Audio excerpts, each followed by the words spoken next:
14 आणि चॅप्टर 15 असे 2 चॅप्टर आपण बघणार आहे.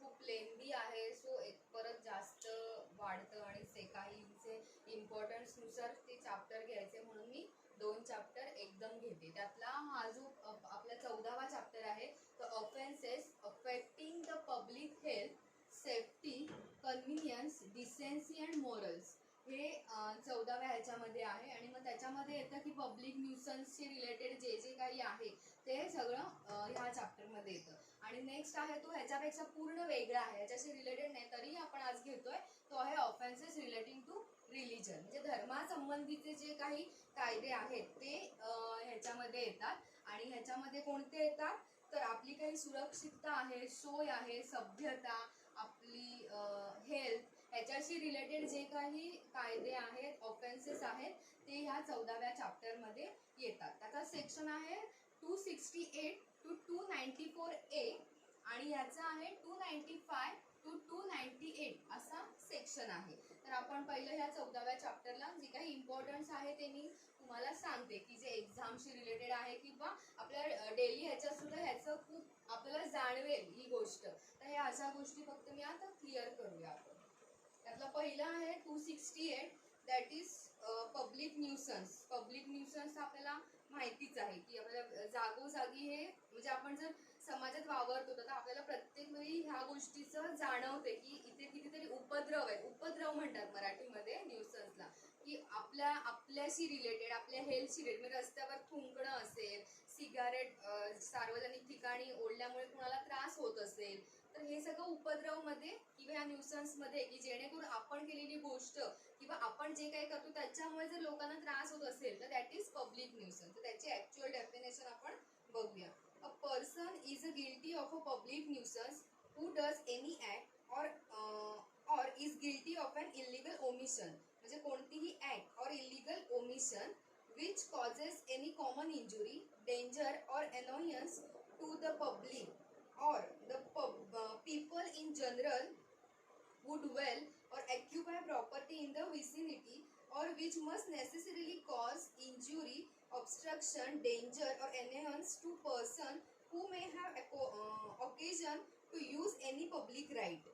ओके, म्हणजे काय की आपण जिथे पण वावरतोय किंवा आपण जिथे राहतोय किंवा जिथे वावरतोय किंवा आपली जिथे मालमत्ता आहे, कोणती तरी प्रॉपर्टी आहे किंवा आपलं तिथे अस्तित्व आहे किंवा असणार आहे किंवा आपण तिकडनं ये जा करू शकतो अशी कोणतीही, म्हणजे आपण जी विसिनिटी म्हणतोय किंवा ड्वेल, ऑक्युपाय प्रॉपर्टी, म्हणजे आता समजा मी राहते इकडे, वावर तिकडे, पण मी कुठेतरी जागा घेऊन ठेवली एका गावामध्ये, तिथे मी कधीच जाते पण माझी जागा आहे तिकडे. तर म्हणून ते म्हटलंय की मी जिथे वावरणार आहे, जिथे माझं अस्तित्व असेल किंवा जिथे माझी प्रॉपर्टी किंवा एनी गोष्टी की जिथे मी कधीतरी का होईना वावरणार आहे अशा ठिकाणी जर कोणी काही नुकसान पोहोचवत असेल किंवा असं जाणवत असेल किंवा त्याच्यामुळे आपल्याला नुकसान होत असेल तर असं सगळं हे पब्लिक न्यूसन्सच्या डेफिनेशन मध्ये सांगितलेलं आहे. किंवा आपले जे सार्वजनिक हक्क आहे त्याच्यात कुठेतरी बाधा येत असेल तर ते पब्लिक न्यूसन्सच्या अंडर येतं.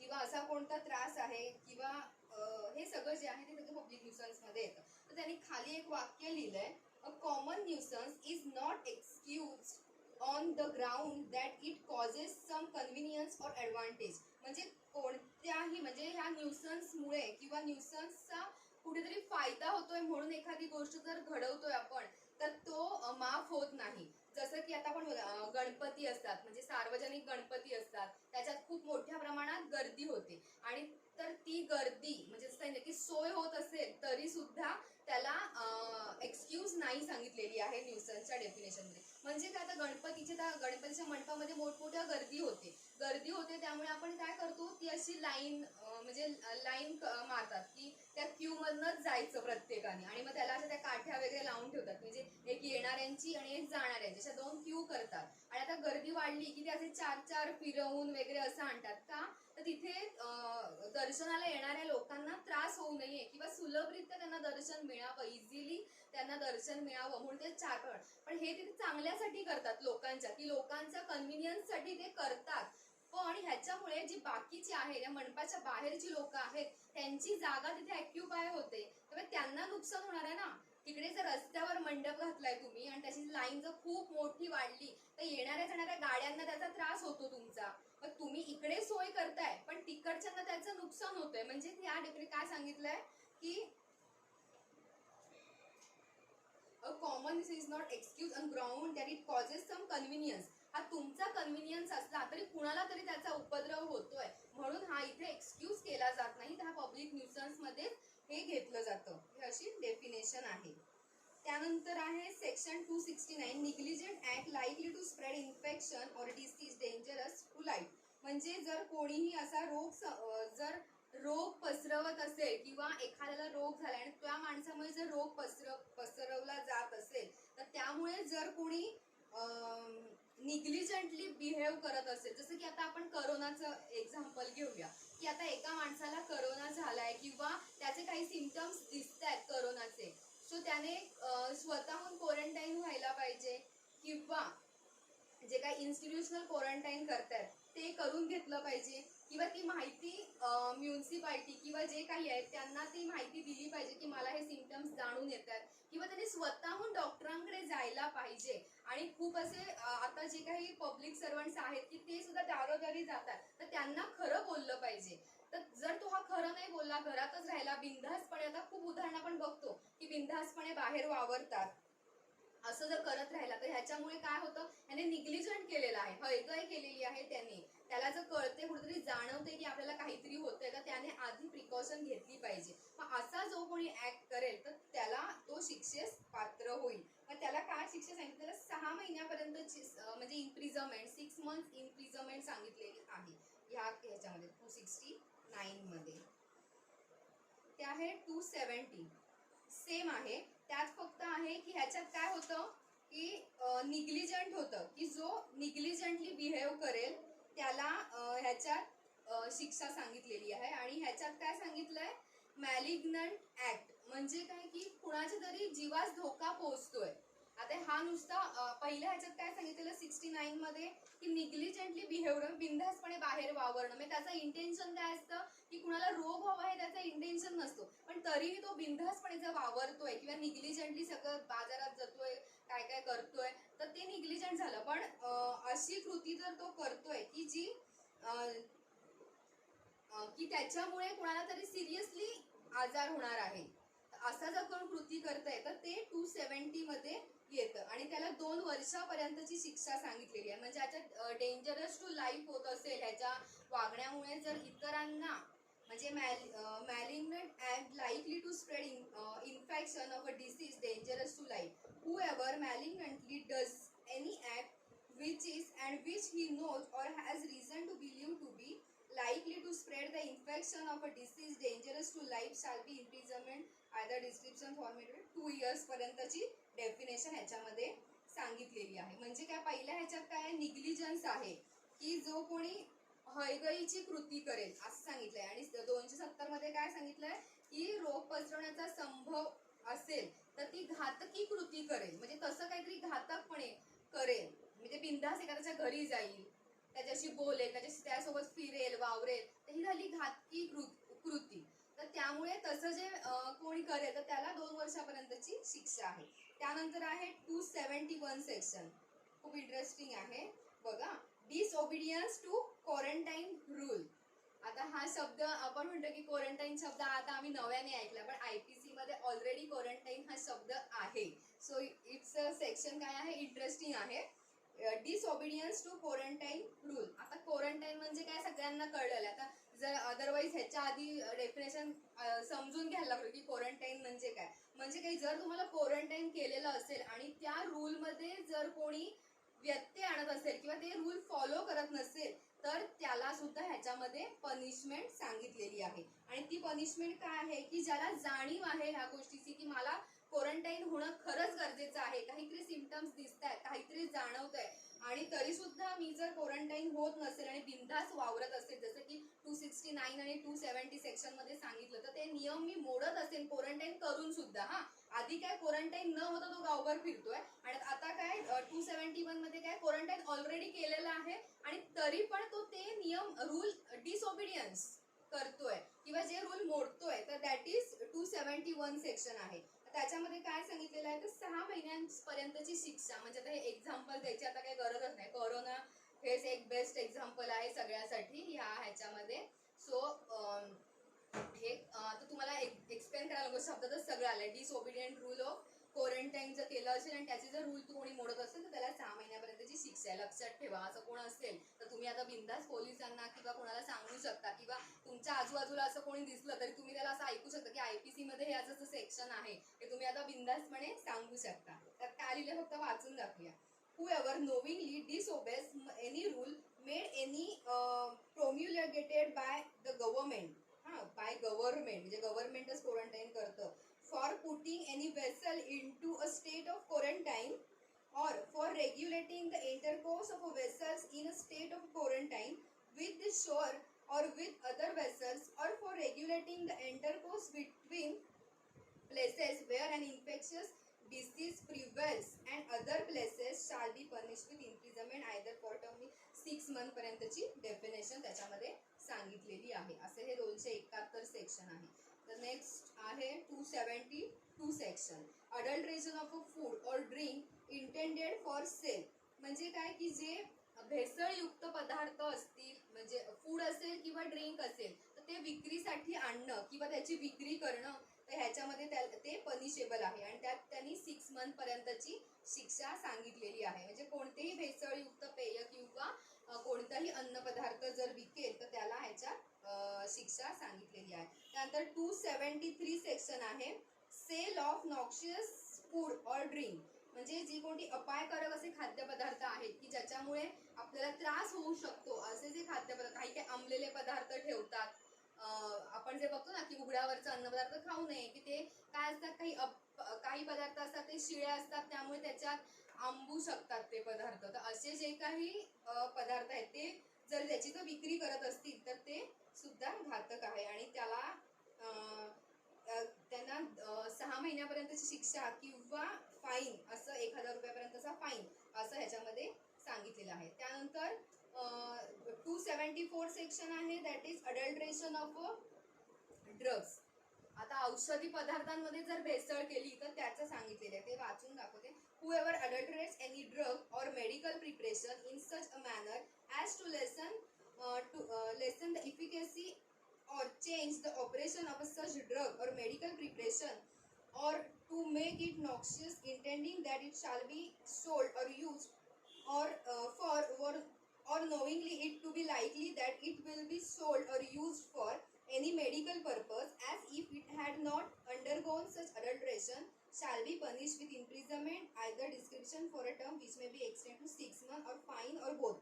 असं ह्याच्यामध्ये सांगितलं. म्हणजे औषध आधी काय आपण म्हटलं की अन्नपदार्थ किंवा आपले कोणतेही ड्रिंक्स मध्ये जर तुम्ही अडल्ट्रेशन केलं तर तुम्हाला पनिशेबल आहे. आणि ह्याच्यात सांगितलंय ड्रग्स मध्ये, म्हणजे औषधी द्रव्यांमध्ये जर प्रमाण चुकवलं आणि ते तुम्ही विकायला, हे तर खूप होतं. त्यामुळे हा इम्पॉर्टंट क्वेश्चन आहे, अडल्ट्रेशन ऑफ फूड आणि पब्लिक न्यूजन. हे 2 क्वेश्चन सगळ्यात एक्झाम मध्ये विचारतात आणि हे खूप महत्वाचे आहेत.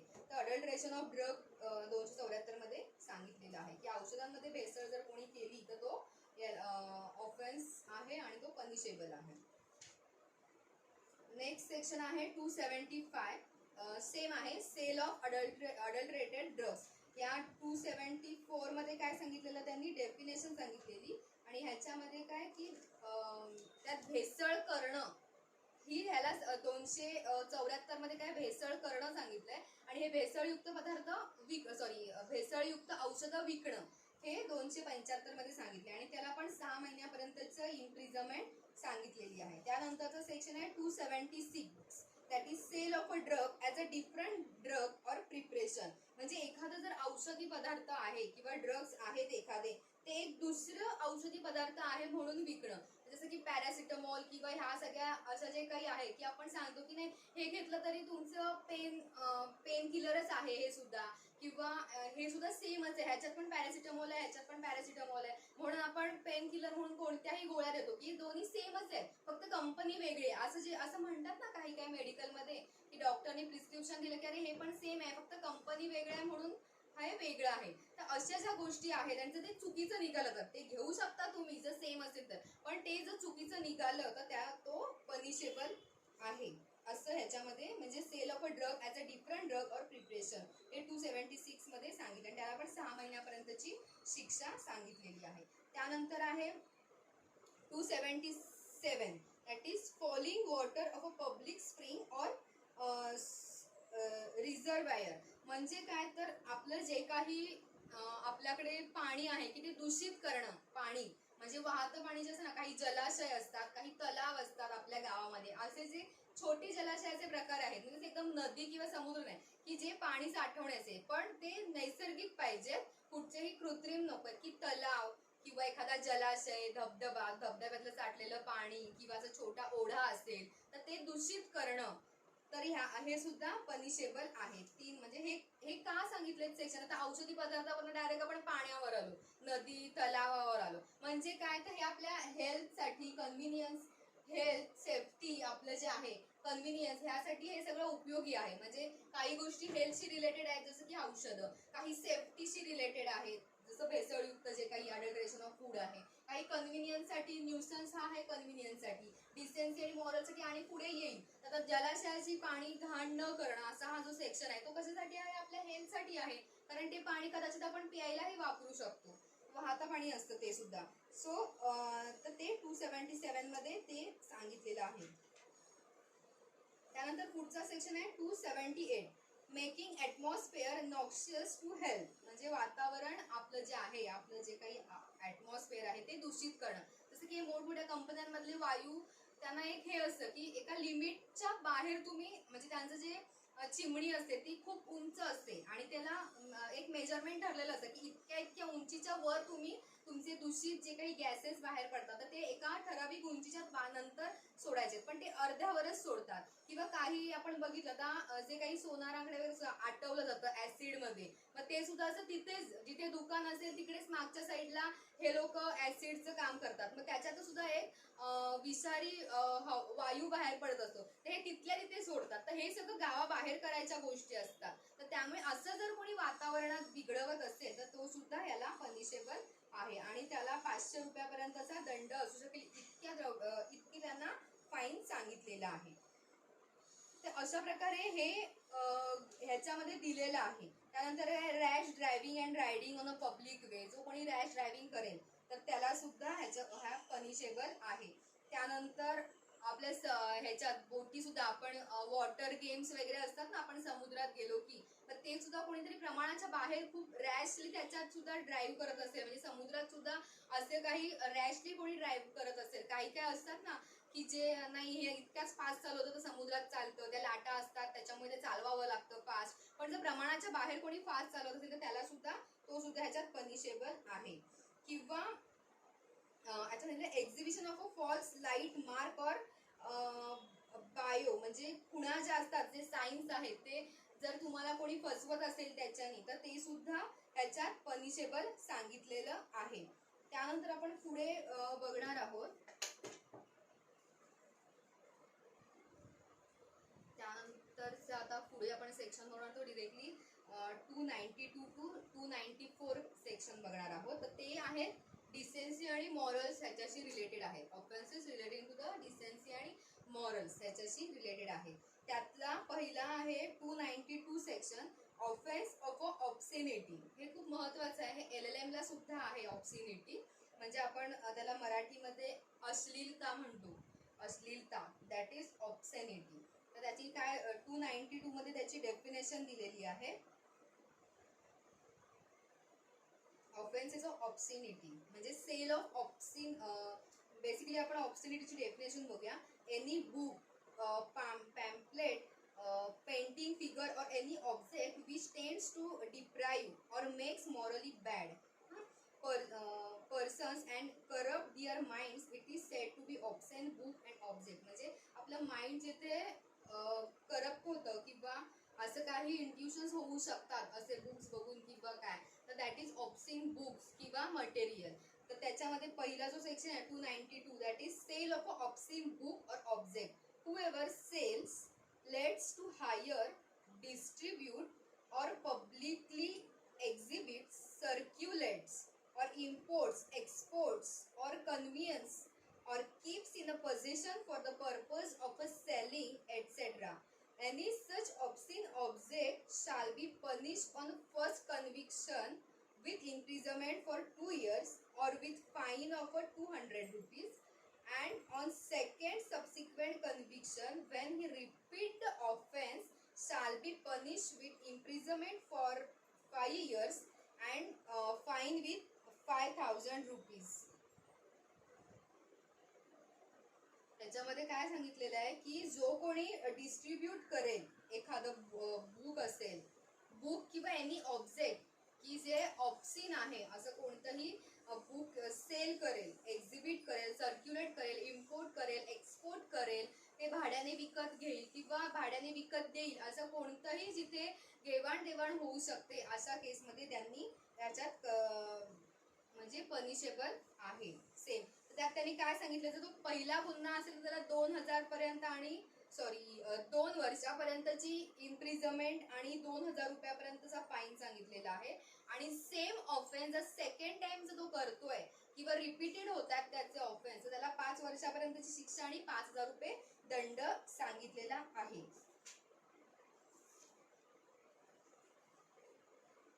त्याच्यामध्ये what is obscene, if the matter of a object charge or as a obscene has the tendency to deprave and corrupt the minds of those whose minds are open to such immoral influences, की ज्याने immoral influences होऊ शकतात, then the matter or object can be said to be obscene. आता ह्याच्यामध्ये काय सांगितलं तर हा जो सेक्शन आहे की 292 to 294 ह्यात काय सांगितलेलं आहे की आता ते एक्सेप्शन्स आहेत, एक्सेप्शन्स आहेत. तर एक्सेप्शन्स काय आहेत तर त्यात असं एक्सेप्शन्स आहेत की जर तुम्ही एज्युकेशनल पर्पजसाठी एखादी गोष्ट करताय किंवा सायंटिफिकली ह्याच्यासाठी, आता समजा आपल्या 12वी सायन्स पासून फिमेल रिप्रोडक्टिव्ह सिस्टीम दिलेली आहे, फिमेल मेल. आता ह्या बुक मध्ये जर काही त्यांनी भाग असा दाखवला तर त्याला अश्लील म्हणू का आपण, तर ते सुद्धा अश्लीलच चित्र असतात, मग त्याला का नाही अश्लील म्हणत, कारण ते एज्युकेशनल पर्पजेस साठी असतात. किंवा आपण जर एखाद्या आता अजंठा वेरूळच्या लेण्या आहेत त्याच्यामध्ये सुद्धा काही लेण्या असतात त्या एकदम न्यूड असतात त्या लेण्या, तरी सुद्धा आपण म्हणून काय त्यांच्यावर केस टाकू का, मग त्या पण ऑब्सिन ऑब्जेक्ट होऊ शकतात का, तर त्या होऊ शकत नाही किंवा होऊ शकल्या तरी त्या पनिशेबल नाही आहे की ज्याने कोणी बनवलं तो पनिशेबल आहे ह्या सेक्शन खाली, तर नाही. ते काय आहे एक एज्युकेशनल पर्पज तर होऊच शकतं एखाद्यासाठी किंवा ते एक कल्चरल त्याला इफेक्ट आहे. खूपशा मूर्त्या सुद्धा असल्या देवींच्या वगैरे, देवदेवतांच्या मूर्त्या सुद्धा बघितलं तर तुम्ही अशा न्यूड असतात त्या, पण म्हणून काय आपण त्याला ऑब्सिन नाही म्हणू शकत. तर ते कोणत्या तरी पर्पज साठी आहे, सायंटिफिक किंवा एज्युकेशनल किंवा कल्चरल असं हिस्टोरिकल त्याला काही इम्पॅक्ट असेल तर ते ह्याच्यामध्ये एक्सेप्शन्स आहेत. म्हणजे आता तुम्ही जे स्कूल ऑफ आर्ट मध्ये जसं की एक पिक्चर आलेला न्यूड त्याच्यात दाखवलंय बघा की ते पेंट करत असतात. मग आता ह्या काळात सुद्धा अजूनही कोणीतरी म्हणजे न्यूड पर्सनचं पेंटिंग करतं, जे स्कूल ऑफ आर्ट किंवा असे जे काही आर्ट स्कूल आहेत तर त्याच्यामध्ये असे पेंटिंग केले जातात. तर त्या मूवीमध्ये दाखवलंय तर ते ऑब्सिन नाही ठरत, ते एज्युकेशनल पर्पज साठी त्यांना त्या गोष्टी कराव्या लागतात. तर सो हे काय आहे ऑब्सिन म्हणजे हे एक्सेप्शन्स आहे.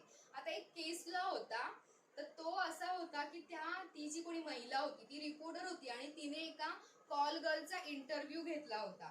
आता कॉल गर्लचा इंटरव्ह्यू घेताना तिने ऍज अ प्रोफेशन, म्हणजे कॉल गर्ल हे एक प्रोफेशन आहे आणि तो ऍज अ प्रोफेशन आहे हे म्हणून तिने तिचा इंटरव्ह्यू घेतला होता. आणि तिला त्याच्यामध्ये तिने विचारलं होतं की what is your experience with first sex with mail.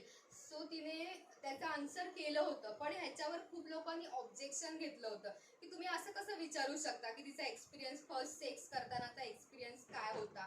तर पण ते एका एज्युकेशनल पर्पज साठी होतं, एका सोशल पर्पज होता त्याच्या मागे की ते प्रोफेशन म्हणून ती काहीतरी मांडत होती. किंवा आता सुद्धा तुम्ही बघितलं तरी मध्ये परमिशन नव्हती, पण आता हे जे कॉल गर्ल किंवा हे सगळं प्रॉस्टिट्यूशन हे सगळं आहे ह्याला आता परमिशन, लिगली परमिशन दिलेली आहे. कारण काही गोष्टींसाठी त्या गोष्टींची गरज आहे. हे पुढे सगळं तुम्हाला येईल, मी इतके ओपनली नाही बोलत, पण हा केस लॉ होता तर त्याच्यामध्ये त्यांना हा प्रश्नावर खूप जणांनी ऑब्जेक्शन घेतलं होतं, त्याची केस झाली होती, पिटिशन त्याचं हायकोर्टमध्ये दाखल झालं होतं, पण त्याच्यामध्ये ते रिजेक्ट केला गेला अर्ज, कारण ह्याच्या खाली एक्सेप्शन सांगितलेलं आहे ह्या 292 सेक्शनच्या खाली एक्सेप्शन सांगितलेले, त्याच्या अंडर त्यांचा अर्ज रिजेक्ट केला गेला.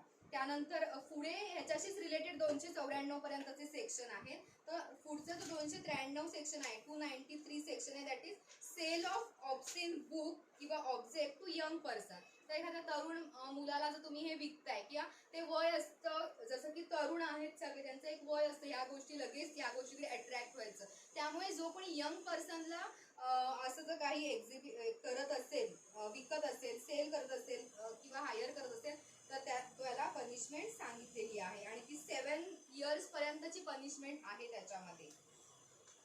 त्यानंतर 294 सेक्शन आहे ऑब्स्सीन ऍक्ट्स अँड सॉंग्स, किंवा जो कोणी अश्लील कृती आणि गाणी म्हणत असेल कोणत्याही सार्वजनिक ठिकाणी किंवा असा काही म्हणेल किंवा असं काही शब्द उच्चारेल तर त्याला 3 महिन्यापर्यंतची शिक्षा. आता हे तर सगळ्यांना माहिती आहे, जो कोणी असं गाणी म्हणत चालेल किंवा एखादी अशी घाणेरडं ऍक्शन करेल कोणी किंवा अशी ऍक्शन करून दाखवेल किंवा एखादं काहीतरी असं अश्लील गोष्टी दाखवेल तर तो ह्याच्यामध्ये पनिशेबल आहे. तर त्याला किती पनिशमेंट, 3 महिन्यापर्यंतची शिक्षा ह्याच्यामध्ये सांगितलेली आहे. सो आता जो हा आपला चॅप्टर आहे 14वा, that is offences affecting to public health safety convenience. आता हेल्थ मध्ये आपण बघितलं पब्लिक न्यूसन्स होतं, ते कन्व्हिनियन्स साठी बघितलं, ते पब्लिक न्यूसन्स बघितलं. पब्लिक हेल्थ मध्ये आपण बघितलं अडल्ट्रेशन ऑफ फूड और अडल्ट्रेशन ऑफ ड्रग्स, हे हेल्थ मध्ये बघितलं. सेफ्टी मध्ये देखील आपण बघितलं की ते रॅश ड्रायव्हिंग अँड ऑल जे होतं सगळं ते सेफ्टी मध्ये होतं. डिसेन्सी आणि मॉरल्स मध्ये ऑब्स्सीन ऑब्जेक्ट आणि related to offences related to obscenity हे जे काही होतं ते आपण डिसेन्सी आणि मोरल मध्ये बघितलं. सो हा चॅप्टर आता 294 ए पर्यंत जो सेक्शन आहे, 294 ए सेक्शन सांगते राहिला आपला. 294 ए म्हणजे 294 ए सेक्शन आहे कीपिंग लॉटरी ऑफिस, म्हणजे लॉटरीचं ऑफिस असणं किंवा लॉटरीचं ऑफिस आपल्या इथे ठेवणं, तर हे सुद्धा पनिशेबल आहे. त्याला काही एक्सेप्शन्स आहेत किंवा काही म्हणजे जर इलिगली कोणी लॉटरी ऑफिसेस ठेवत असेल तर ते पनिशेबल आहे. असा हा सेक्शन ॲडिशनली ॲड केलेला आहे, म्हणून तो 294 ए सेक्शन आहे. सो हा चॅप्टर आपला इथे संपतोय. तर आपण नेक्स्ट चॅप्टर बघूया. तर नेक्स्ट चॅप्टर आहे chapter 15 offences relating to religion, that is section 295 to section 298. छोटा चॅप्टर आहे म्हणून मी हा लगेचच घेतेय चॅप्टर. तर तो आहे आपले धर्मासंबंधीचे काही कायदे आहेत. कारण भारत काय आहे, सार्वभौम देश आहे. तर त्याच्यात काय आहे, भारताने एकच धर्म स्वीकारलेला नाहीये की तुम्ही जर बाहेरच्या देशात गेला तर तिथे एकच धर्म स्वीकारलेले आहे प्रत्येक देशाने, पण आपल्या भारतामध्ये तसं नाही. भारताने सर्व धर्म समभाव आहे, सार्वभौम आहे, तिथे सगळ्या प्रकारचे धर्म भारताने स्वीकारलेले आहेत. म्हणून प्रत्येक ह्याचा धर्म वेगळा आहे किंवा सगळ्या धर्मांना इकडे स्थान आणि तेवढाच मान आहे. सो त्यामुळे आपल्याला असे नियम आहेत की असे आपल्याला नियम किंवा रूल असे आपल्याला काढावे लागले, कारण की ते वेगवेगळ्या धर्माची लोक एकत्र वावरतात, म्हणून आपल्याला ह्याची गरज आहे. मला वाटत नाही की इतर देशांमध्ये असा कोणता कायदा असेल रिलेटेड टू रिलीजन, कारण तिथे एकच आहे, एकटाच माणूस आहे, एकच जात धर्म आहे तिथे, त्यामुळे तिथे असं ह्याची गरज नाही. पण आपल्या इथे सगळे एकत्र वावरतात, मग एकमेकांना कदाचित कोणत्या तरी गोष्टींमधून त्रास होऊ शकतो, म्हणून या अशा ऑफेन्सेस किंवा अशा कायद्याची गरज आहे. सो आता आपण बघूया पहिला सेक्शन, दॅट इज 295. हा सेक्शन काय सांगतो, इंजुरिंग और defiling place of a worship with intent to insult the religion of any class. जो कोणी कोणत्याही वर्गाच्या धर्माला, जातीला, धर्माचा अपमान करण्याच्या उद्देशाने त्यांचं जे काही रिलिजियस प्लेस असते, म्हणजे देऊळ असेल किंवा काहीचं उपासना केंद्र असेल, काहींचे मठ असतील, अशा ह्याचं ठिकाण आहे ते अपवित्र करणं किंवा त्याचं नुकसान करणं, तर हे त्याच्यामध्ये लायबल आहे किंवा हे शिक्षेस पात्र आहे. Whoever destroys, damage or defiles any place of worship or any object held sacred by any class of a person with the intention of thereby insulting the religion of any class of a person or with the knowledge that any class of a person is likely to consider such destruction, damage or defilement as an insult to their religion.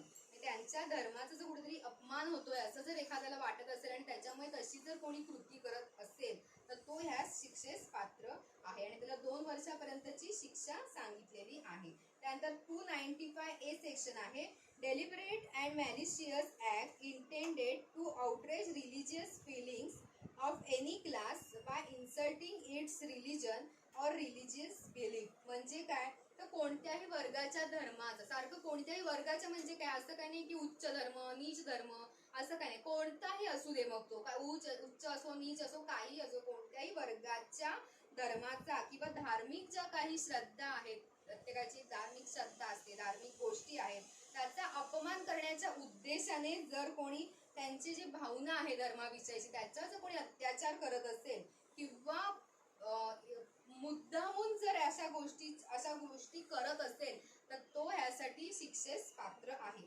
परत बघा, deliberate आणि malicious act intended to outrage religious feeling of any class by intending its religious and religion or religious belief. म्हणजे काय, कोणत्याही धर्माच्या गोष्टींचा जर कोणी मुद्दामून म्हणजे हेतू पुरस्कर जर कोणी त्याला त्रास देत असेल, अत्याचार करत असेल धार्मिक गोष्टींवर तर तो ह्याच्या पनिशेबल आहे. त्यानंतर 296 that is disturbing religious assembly. जर धार्मिक जमाव झाला असेल तर त्याला जर कोणी डिस्टर्ब करत असेल किंवा तिथे कोणतरी डिस्टर्ब म्हणजे आता समजा आता आपल्याकडे एखादं काही देवळात काही पूजापाठ चालू आहे, कोणीतरी एक आलं म्हणजे वेगळ्या धर्माचा आला आणि त्याने जर काही तिथे अपवित्र अशा गोष्टी केल्या तर आपण लगेच डिस्टर्ब होतो किंवा आपला अपमान होतो. त्यामुळे जिथे कुठे अशी असेंब्ली झाली असेल किंवा मॉमेडियनमध्ये बांग वगैरे देतात किंवा त्यांचा नमाज पठण चालू असेल आणि त्यावेळी जर कोणत्यात व्यत्यय आणला तर हे काय झालं, सेम हे ह्याच्या अंडर डिस्टर्बिंग जर कोणी केलं तर तो शिक्षेस पात्र होऊ शकतो.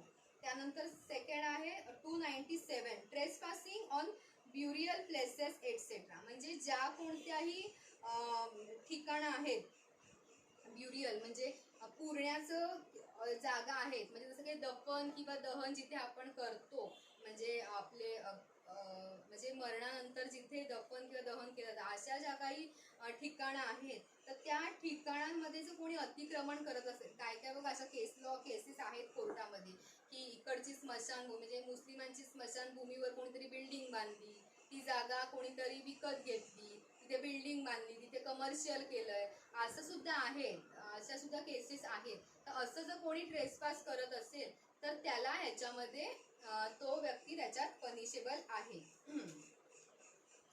त्यानंतर 298 सेक्शन आहे, 97 झाला तर 298 सेक्शन आहे, uttering words etcetera with deliberate intent to wound religious feeling of any person.